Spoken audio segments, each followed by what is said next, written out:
आज के वीडियो के अंदर आप लोगों को बताया जाएगा कि किस प्रकार हनुमान ने माता सीता का धैर्य बंधाया। तो दोस्तों वीडियो को जरूर देखें, साथ ही अगर चैनल पर नए हो तो चैनल को सब्सक्राइब जरूर करें। के हाथ को सुशोभित करने वाली उस मुद्रिका को लेकर सीता जी उसे ध्यानपूर्वक देखने लगी।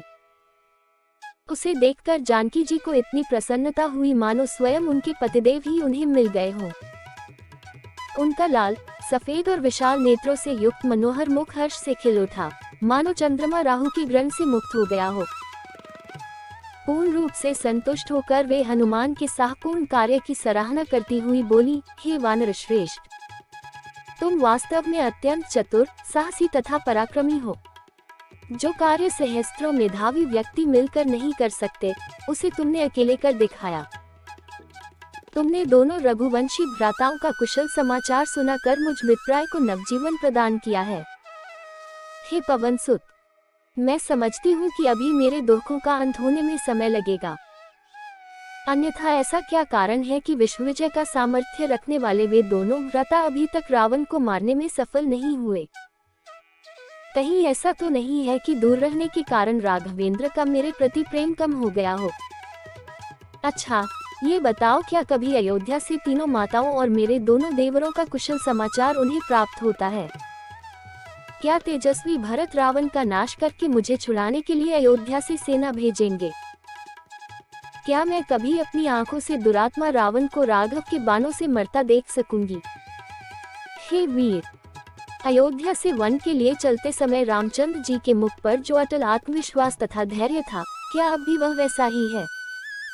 सीता के इन प्रश्नों को सुनकर हनुमान बोले, हे देवी, जब रघुनाथ जी को आपकी दशा की सूचना मुझसे प्राप्त होगी, तब वे बिना समय नष्ट किए वानरों और वृक्षों की विशाल सेना को लेकर लंकापति रावण पर आक्रमण करके उसकी इस स्वर्णपुरी को धूल में मिला देंगे और आपको इस बंधन से मुक्त करा के ले जाएंगे। आर्य, आजकल वे आपके ध्यान में इतने निमग्न रहते हैं कि उन्हें अपने तन बदन की भी सुधि नहीं रहती, खाना पीना तक भूल जाते हैं। उनके मुख से दिन रात हा सीते शब्द ही सुनाई देते हैं। आपके वियोग में वे रात को भी नहीं सो पाते। यदि कभी नींद आ भी जाए तो हा सीते कहकर नींद में चौंक पड़ते हैं और इधर उधर आपकी खोज करने लगते हैं। उनकी ये दशा हम लोगों से देखी नहीं जाती। हम उन्हें धैर्य बंधाने का प्रयास करते हैं, किंतु हमें सफलता नहीं मिलती। उनकी पीड़ा बढ़ती जाती है। अपने प्राणनाथ की दशा का ये करुण वर्णन सुनकर जानकी के नेत्रों से अविरल अश्रुधारा बह चली। वे बोली, हनुमान, तुमने जो ये कहा है कि वे मेरे अतिरिक्त किसी अन्य का ध्यान नहीं करते, इससे तो मेरे स्त्री हृदय को अपार शांति प्राप्त हुई है, किंतु मेरे वियोग में तुमने उनकी जिस करुण दशा का चित्रण किया है, वह मुझे विषमिश्रित अमृत के समान लगा है और उससे मेरे हृदय को प्राणांत तक पीड़ा पहुंची है। वानर शिरोमणे, दैव के विधान को रोकना प्राणियों के वश की बात नहीं है।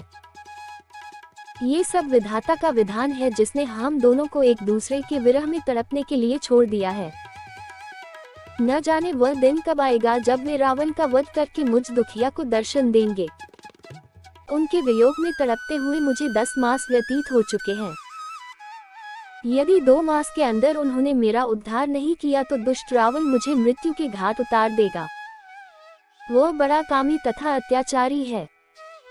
वह वासना में इतना अंधा हो रहा है कि वह किसी की अच्छी सलाह मानने को तैयार नहीं होता। उसी के भाई विभीषण की पुत्री कला मुझे बता रही थी कि उसके पिता विभीषण ने रावण से अनेक बार अनुग्रह किया कि वह मुझे वापस मेरे पति के पास पहुंचा दे, परंतु उसने उसकी एक न मानी। वह अब भी अपनी हट पर अड़ा हुआ है। मुझे अब केवल राघव के पराक्रम पर ही विश्वास है, जिन्होंने अकेले ही खरदूषण को उनके 14 सहस्त्र युद्ध कुशल सेनानियों सहित मार डाला था। देखें, अब वह घड़ी कब आती है जिसकी मैं व्याकुलता से प्रतीक्षा कर रही हूँ। ये कहते हुए सीता अपने नेत्रों से आंसू बहाने लगी। सीता को विलापयुक्त वचन को सुनकर हनुमान ने उन्हें धैर्य बंधाते हुए कहा, देवी, आप दुखी न हो। मैं आपको विश्वास दिलाता हूँ कि मेरे पहुँचते ही प्रभु वानर सेना सहित लंका पर आक्रमण करके दुष्ट रावण का वध कर आपको मुक्त करा देंगे। मुझे तो ये लंकापति कोई असाधारण बलवान दिखाई नहीं देता। यदि आप आज्ञा दे तो मैं अभी इसी समय आपको अपनी पीठ पर बिठाकर लंका के परकोटे को फांद कर विशाल सागर को लांघता हुआ श्री रामचंद्र जी के पास पहुंचा दूं। मैं चाहूं तो इस संपूर्ण लंकापुरी को रावण तथा राक्षसों सहित उठाकर राघव के चरणों में ले जाकर पटक दूं। इनमें से किसी भी राक्षस में इतनी सामर्थ्य नहीं है कि वह मेरे मार्ग में बाधा बनकर खड़ा हो सके। तो दोस्तों, कैसा लगा आज आप लोगों को हमारा वीडियो? आशा करते हैं सभी को पसंद आया होगा। पसंद आया तो हमारे चैनल को सब्सक्राइब जरूर करें।